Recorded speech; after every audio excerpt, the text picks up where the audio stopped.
Ja som v októbri 1995 stratila zamestnanie ako ekonomka.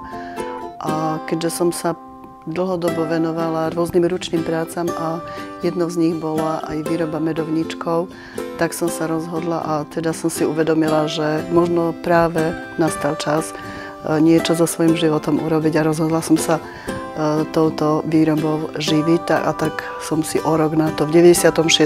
roku otvorila živnosť.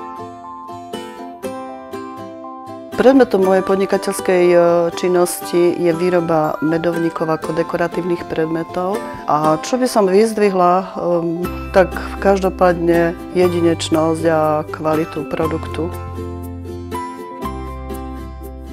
Tak ja som sa popri podnikaniu, v podstate ešte pred podnikaním som sa dlhodobo venovala rôznym záľubám a teda aj výrobe medovníkov.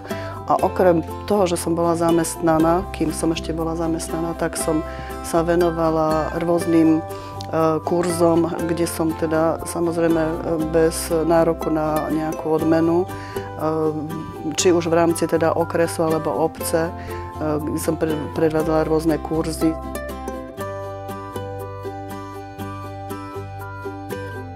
Výhru by som vedela použiť na zveľadenie možno priestorov pred výrobňou, kde by som si mohla viac dovoliť to, čo robím ako nad rámec podnikania, kde by som mohla pozývať, respektíve prijať ľudí, turistov slovenských i zahraničných, ktorí majú čoraz väčší záujem o názorné ukážky.